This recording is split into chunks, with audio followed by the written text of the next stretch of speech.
My name is Máximo Sozzo. I am professor of Sociology and Criminology at the National University of Litoral, Argentina, and we will interview Dario Melossi from the University of Bologna, professor of Criminology at the University of Bologna in Italy. So Dario, how can you explain the beginning of your academic trajectory between Italy and the US? You have this peculiar situation of being a person that had been engaged with criminology through these two national contexts in the last part of the 1960s onwards. Yeah. Well, thank you, Maximo. First of all, thank you for doing this and taking care of this interview. How do I explain it? Well, there are many things to explain, unfortunately. The first one, I guess, would be why I'm into criminology at all. And I guess the reason is connected to a professor of criminal law that was teaching at the School of Law of the University of Bologna, where I did my undergraduate start between 1967 and 1971, I think. And this professor was Franco Bricola, was a professor of criminal law, and was the only one who tolerated my sociological deviance. And I think that's why I, in the end, decided to do my laurea thesis with him. He was also, of course, a very interesting teacher and very politically open. Together with Federico Mancini, was the professor of labor law, was the only one who came to teach in the occupied faculty of law in the spring of 1968. But essentially, criminology came out of the conjunction of criminal law on one hand and sociology on the other. And the way of doing sociology or criminal law was to do criminology, essentially. After which, absolutely by chance, I got a fellowship, a postdoc fellowship. I always say postdoc without a doc. A postdoc fellowship from the Ford Foundation, I think, which allowed me to go for 1 year to study in the United States. It was a program specifically for Southern Europeans. And so I had to choose where to go. Because I was starting to be interested at the time in critical criminology.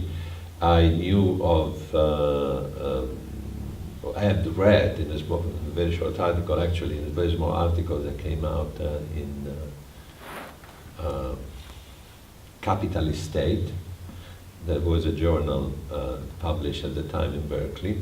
And in Capitalist State that I found in Europe, there was an article about the School of Criminology of Berkeley and how the school was a center of critical or radical criminology. Now it was in danger of being closed, also because at the time the governor of California was Ronald Reagan. And it was putting pressure on the University of California to get rid of the school. However, I had read this article. I think I found it in the Netherlands, in a trip, and it was a very old issue of the journal. So I got late there. So when I finally got this fellowship to go to the United States, I learned, writing to Hermann Schwendinger, who was the author of the article, that the school had been already closed, but that Paul Takagi was there, and so Paul Takagi became my host at Berkeley in 1977, 1978. And then at that point, for a number of reasons, I decided that I was interested in staying in the United States and at the same time studying sociology, which was my main vocation, so to speak.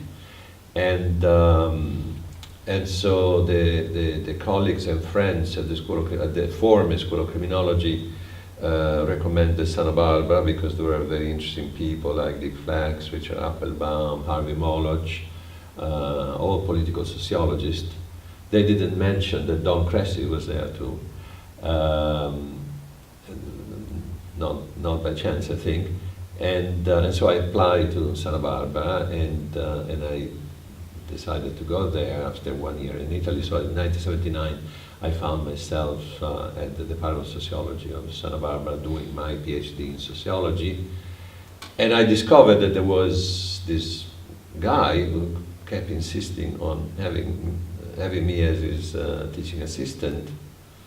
And it was, that his name was Don Cressy, and I kept asking around. I said, well, who is this Cressy? Why is he interested in me? Why does he want me to do his teaching assistant? People were explaining to me, well, he's a very famous criminologist, you do criminology more or less. And so he would like to have you as teaching assistant, and that was, so finally I gave up and said, okay, I'll go and talk to him. And it turned out to be a very good relationship, and was in the end I was very fond of Don also, and especially I would say as a teacher and as a figure of reference, in that situation. And after finishing your PhD, you remain in California.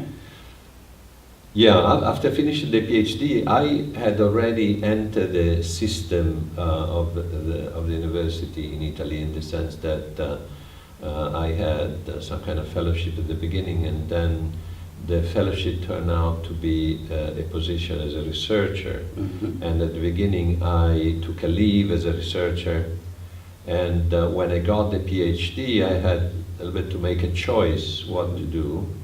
I didn't want really to lose the connection with Italy, but at the same time, I remember all my colleagues were, going on the job market, as Americans say, and I thought that was very interesting to do. I wanted to do that too, and I did that, and I went to do a few interviews around, and in the end, I went to teach at the University of California, Davis, also because there was the place where Ed Lemmet was, but Ed had retired and was an emeritus. He was rather old at that point, and so they were looking for somebody teaching criminology and sociology of deviance and social control and so on. And so at that point, I took some kind of extended leave without pay. I don't remember the exact name of it, from the University of Bologna, and I started teaching at Davis. Also because at the beginning, of course, was a position as an assistant professor, and so was not tenure, and I got my tenure in 3 or 4 years. And then at some point, a very old application that I had done for a concorso, for a competition in the Italian University, more specifically in Bologna, became a possibility, and I succeeded in winning that concorso. And so I had to make a decision whether to stay on at Davis or go back. And after some hard thinking, I went back in 1993, if I well remember. Mm. But because I imagine that it was a very difficult choice, also because let's say the traditions of the production of knowledge in Italy and in the US around the themes you were interested on were very, very different. In the case of Italy, you have all this tradition of criminal law professors and the beginning of some sort of critical criminology since the mid of the 1970s, in which you took part, but there was not such a huge interest in the sociology or social sciences in general around the criminal or the penal questions, and these were completely, let's say, the situation was completely the opposite in the US. That was one of the, let's say, elements in this difficult choice. Yes, probably. Even if, of course, the situation was quite complicated in the sense that between, well, as soon as I got my laurea, we started working together with Massimo Pavarini on what will then become the prison and the factory. And at the same time, we got involved into the European Group for the Study of Deviant Social Control. We didn't go to the very first meeting, 1973, but to the second, that was, I think, in Colchester, University of Essex in the UK, in 1974. And this is to say that there was already quite a network in which Bologna was rather important. That's also why in 1975 we created this new journal that was La Questione Criminale. So at the same time, there was a lot of interest in these topics within, young people, students that were gravitating around the School of Law, and especially in Bologna, without, however, there being a institutional interest in criminology in the law schools, or even in for the particular history, I think, of Italian sociology, in sociology. So institutionally we are quite deprived, but politically at the time the situation was quite effervescent, I would say, which is also one of the reasons why I stayed in touch with what's going on in Italy and in Bologna particularly. But of course that meant, for instance, that Davis I was teaching, or even in Santa Barbara, I was in departments of sociology, whereas when I went back to Bologna, I went to teach criminology in the School of Law, where social sciences certainly don't have a central role, to say the least. This has changed in the last 2 decades in Italy, or which is the situation of criminology in the contemporary Italian landscape? The situation that criminology was associated in the 1970s to law schools or to some departments of psychology or psychiatry has changed or continues to be in that way? I would say that it continues to be in that way, except for the fact that in the Department of Social Sciences, Political Science and Sociology, increasingly, especially with the emphasis on security, on sicurezza, there has been an interest by sociologists, political scientists for the subject that didn't exist at the time, and courses in criminology, sociology of law, have entered also the curricula of sociology and in departments of sociology. Always, I would say, in a very marginal position, a very marginal way, but there is something that certainly at the time didn't exist. Whereas courses in criminology, as they were there in the Faculty of Law or Medicine, like the case of Genova, especially, as they existed at the time, they still go on and exist. But I guess at this point, the social scientific part is becoming more important. But in any case, we are not witnessing in Italy a process of strong institutionalization of criminology, for example, with the construction of degrees in criminology, or even MAs or PhD programs that are specialized in criminology. Yeah, well, there are a few, but still very, very few compared to the United States, or compared also to the United Kingdom or other European countries. So I would say that criminology still has a rather marginal life in the academia, and especially very, very fragmented, in numerous different schools and departments and so on, which of course doesn't help the development of the discipline, I think. So if you look back to your intellectual trajectory, your main area of interest has been in the 1970s, the birth of the prison, the relationship between prison and other strategies of social control in contemporary societies. Then you continue to develop this line of research in the 1980s and 1990s, but at the second part of the 1990s you began to work more on immigration, crime and punishment. Which are your main interests today? You continue these lines of research, you are developing other areas? Yes. I regard myself really more as a sociologist even than a criminologist in terms of the main emphasis of my interests. And this in the sense that what particularly interests me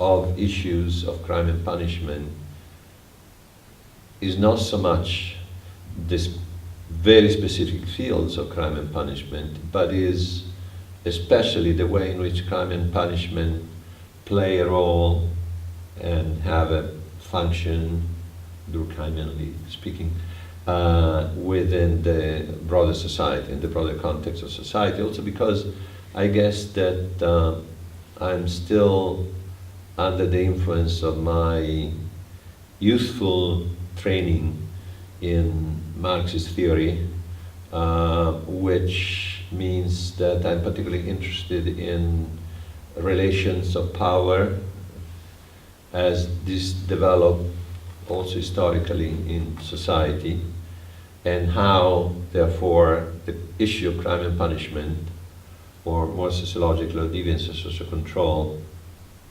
have a function and have a play within this context.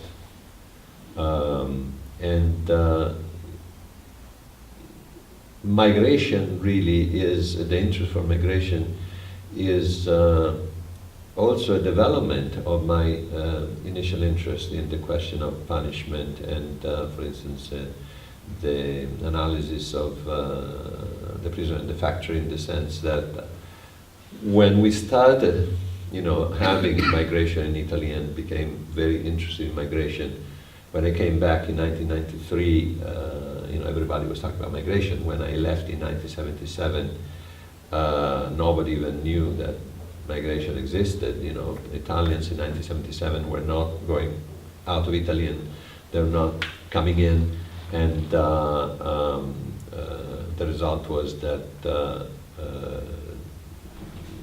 nobody had, at that specific point, much interest in issues of migration, to the point that when I was at Santa Barbara doing my PhD, there were a number of courses in sociology of migration, for instance, and I wasn't particularly taken by those because I thought it was sort of a specific American phenomenon in a sense.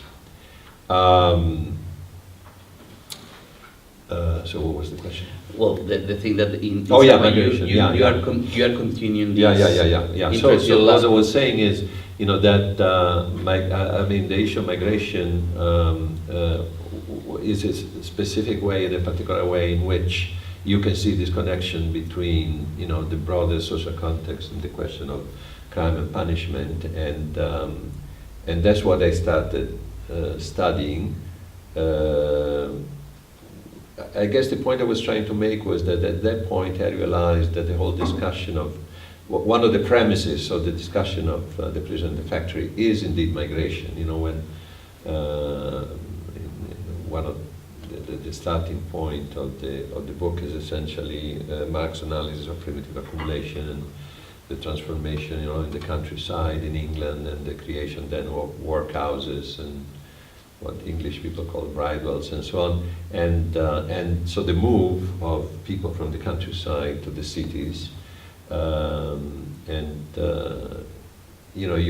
think you keep seeing that even today, and the interest for migration was at the same time suggested by what was going on in Italy, what I saw going on in Italy at the time, but also was a connection with the history of my interest in punishment.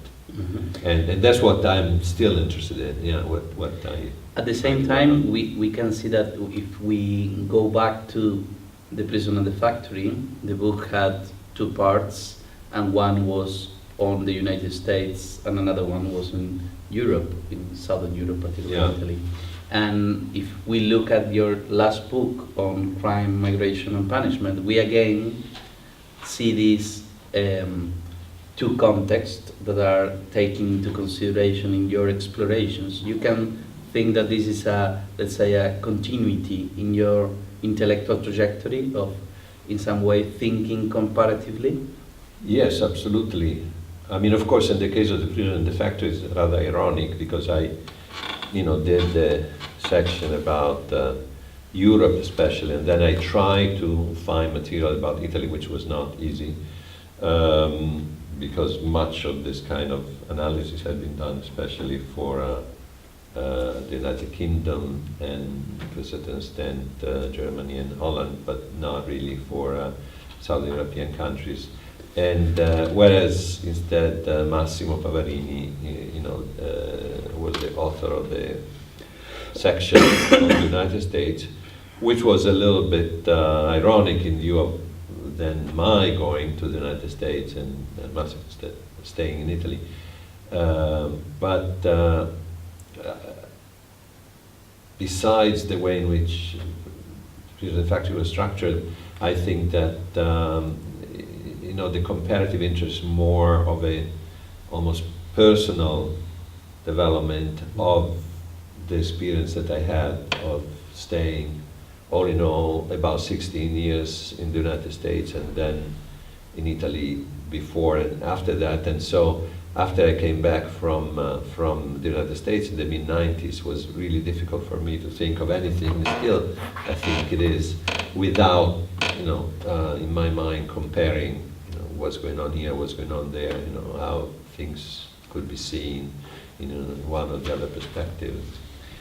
But at the same time, we can see in your intellectual production that since the middle of the 1990s, your interest is not only on Italy, but also in Europe. Europe not only as a context, but also as a political project.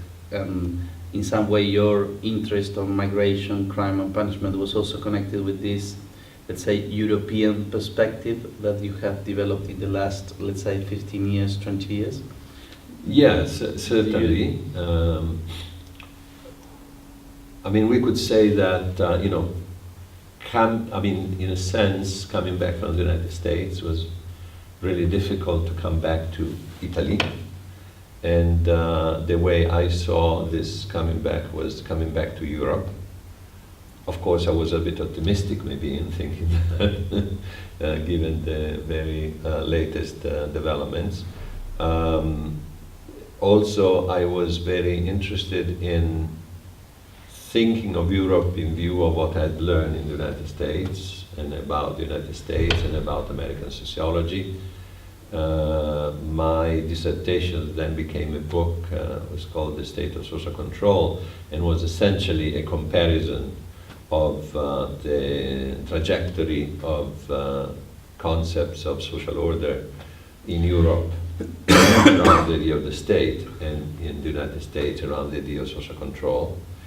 And that was something that I thought was particularly interesting to me, at least in order to understand what was going on in Europe and the problem of European unification, which is at this point still a very unsolved problem. And I thought that some of the ideas and concepts that I learned in the United States and about the history of social science in the United States would be useful in order to tackle that.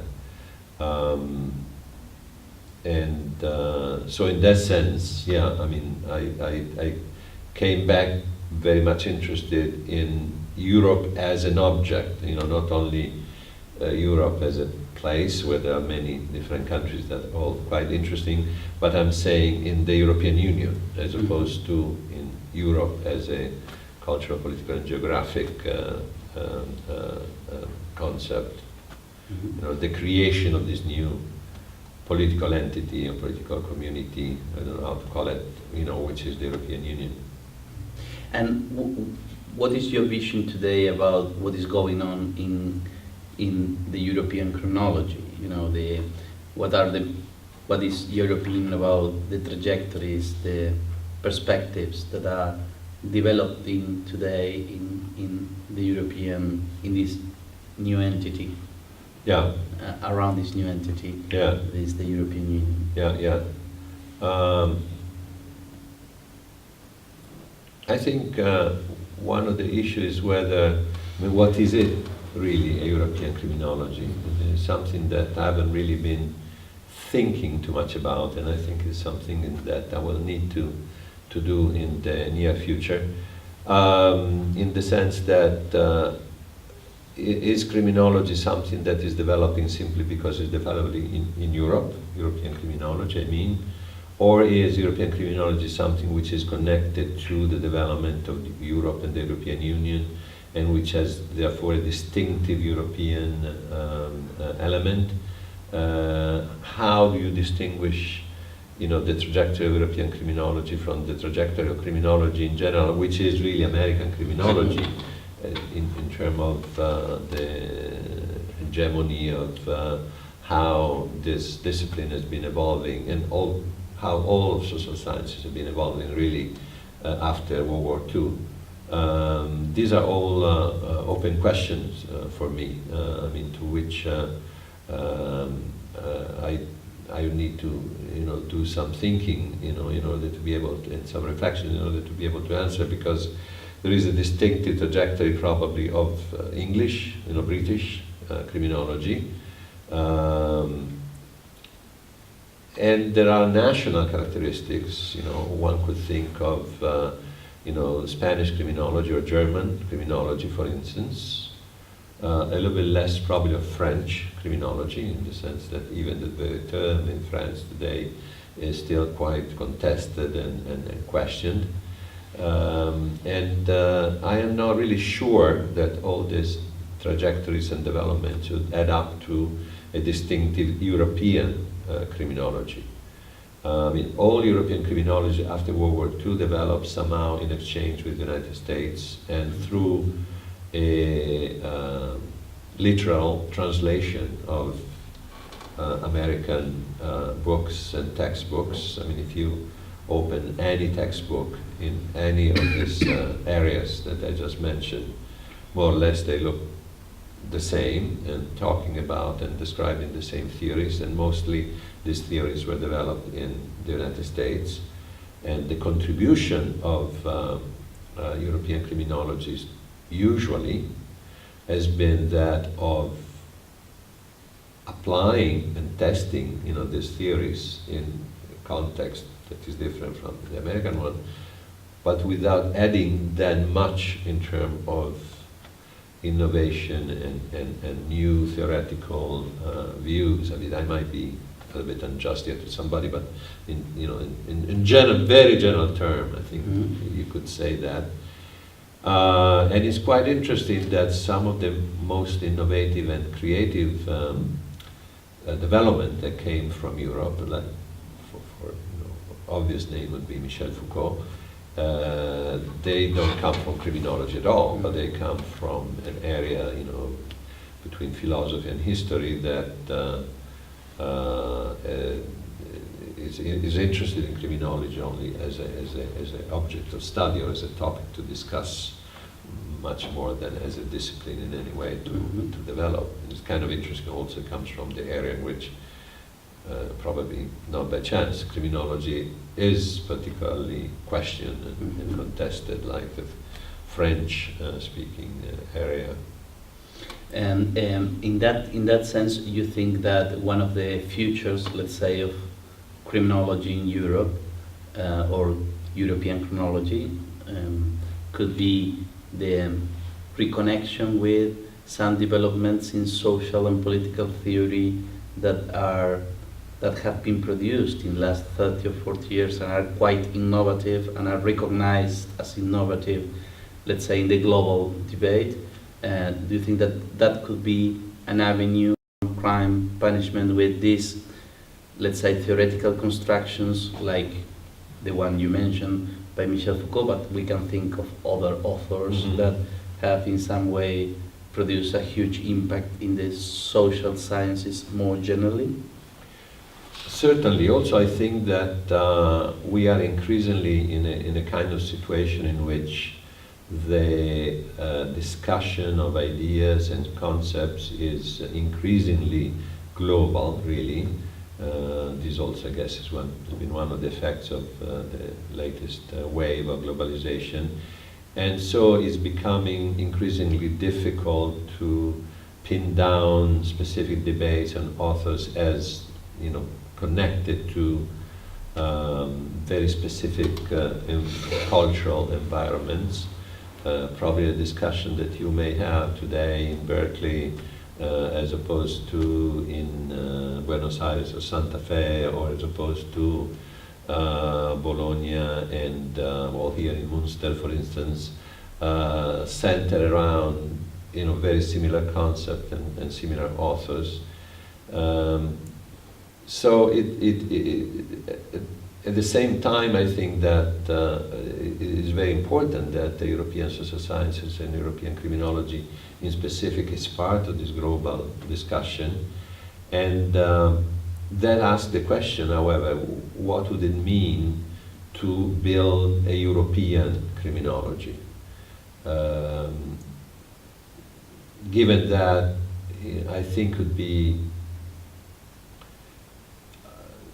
not so positive and advisable if that meant simply a localistic anchoring, so to speak, of criminology in Europe. I think that the debate of European criminology has to be part of the broader and wider scientific debate on issues of crime and deviance and social control.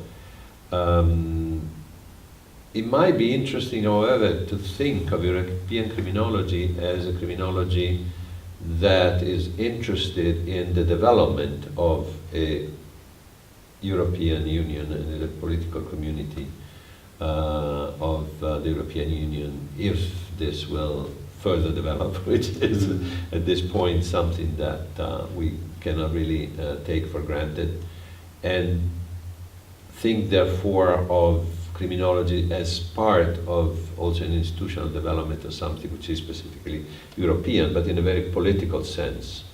I think that in scientific terms it's really important that we keep being part of the broader discussion of social sciences.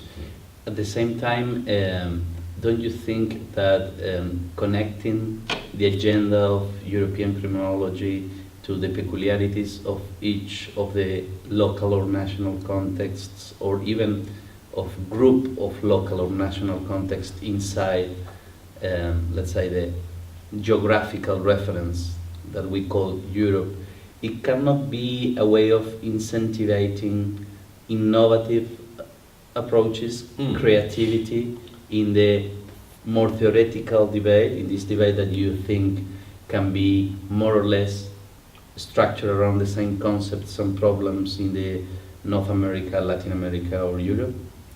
That's a very good question. Thank you, and I think that I agree with you. I would make a distinction between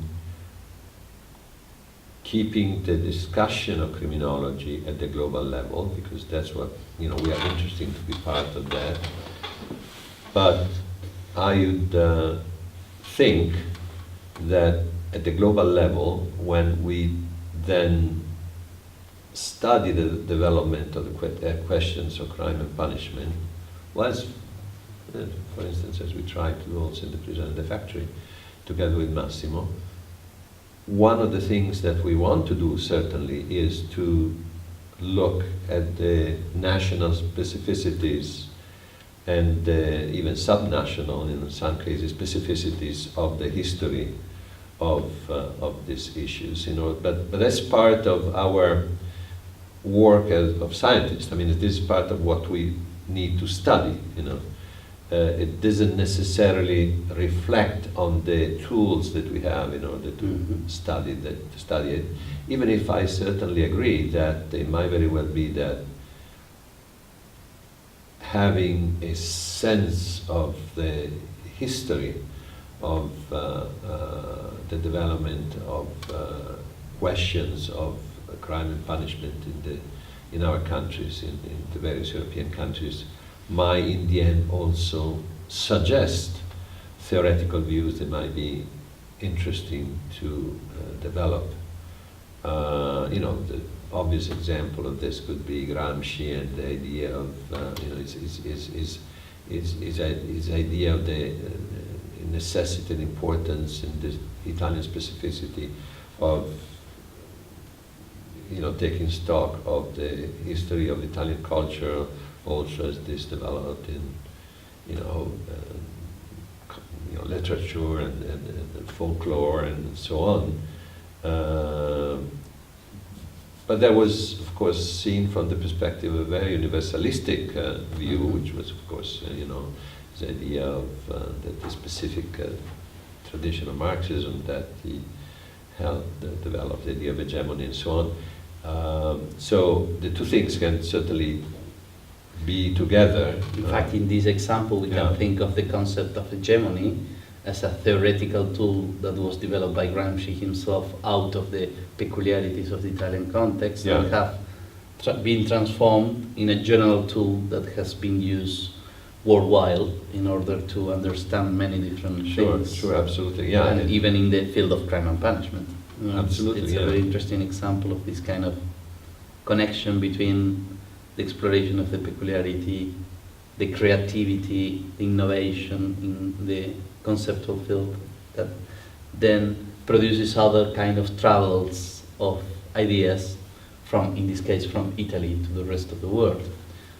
That is very, very interesting. There was, also his effort at innovating on the Marxist tradition, of course, and also to maybe some people have said, even probably that was to understand the effort also at Italianizing, so to speak, a discussion that had also go through the censorship and so on, but that probably, if that was the case, I don't know, helped them to be more creative and innovative in what was trying to do. In this direction, the birth of the European Society of Criminology has been an innovation, an institutional innovation, trying to produce a European debate on a more permanent basis. What do you think about let's say, the contribution of the European Society of Criminology to the development of this European debate in this area? Well, I think the European Society of Criminology is very important in the sense of being of giving a forum for exchange of ideas and discussions at the European level, which is at this point become very broad and very, as English people say, Catholic. Not in the religious sense of the term, of course. I was a little bit critical, I have to say, of the beginnings of the European Society of Criminology, in the sense that was my impression at the very beginning that there was an emphasis on trying to privilege official tradition of criminology and to keep a certain distance from the tradition of critical criminology, especially as this had developed in the United Kingdom, which was probably the place where it had in Europe developed the most. And but I think that there has been, also because of the success, I think, of the society, a correction of that in the sense of becoming really a much broader and more universalistic place where criminologists can meet. And I think that the fact that it's become a point of reference, especially for young criminologists, all over Europe, and a place where people can exchange ideas and so on, has made it so that everybody can feel at home, in a sense, in the European Society of Criminology at this point, and find a place where to exchange ideas and learn things and so on. And do you think that for the near future the European Society of Criminology have to build an agenda on things that have to be constructed in order to sustain, but also in order to strengthen this European debate? Which are the main points in that direction, let's say, for the near future? Yeah. Well, this is the kind of thing that would require, some elaboration in order to have, roots and to have a sense. But there is an obvious, very urgent European set of issues that have to do today with the question of migration and refugees.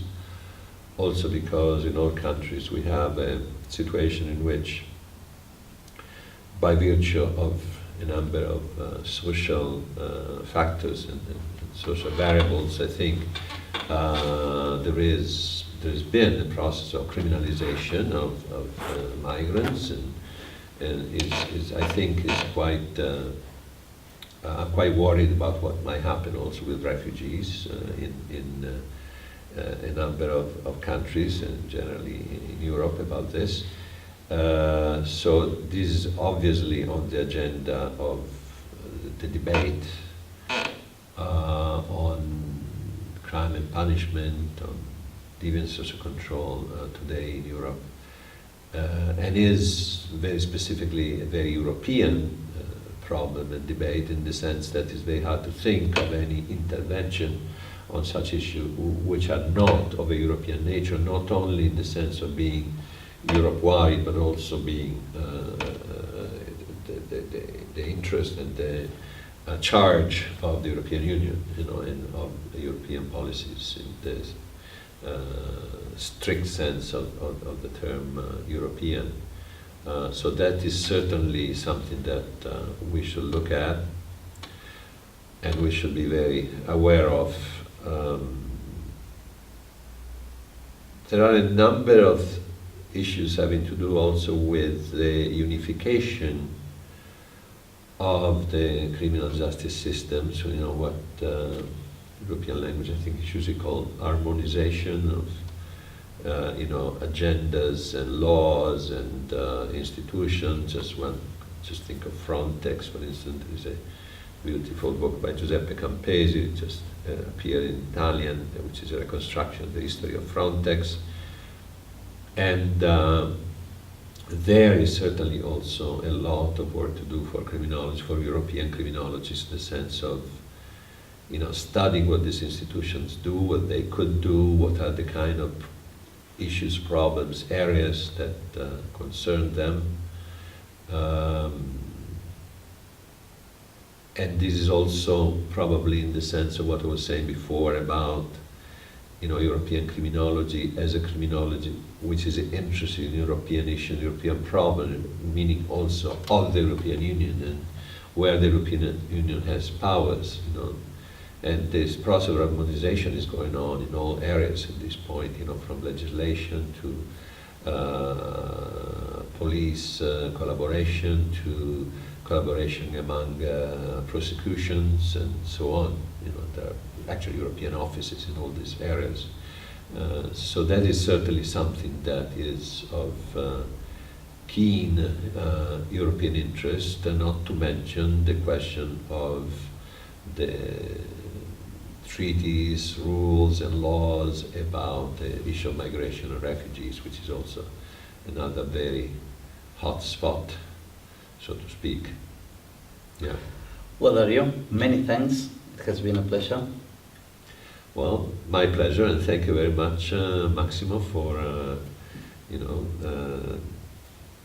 taking care of this once again, since you already interviewed me once many years ago for Delito y Sociedad. Thank you. Thank you.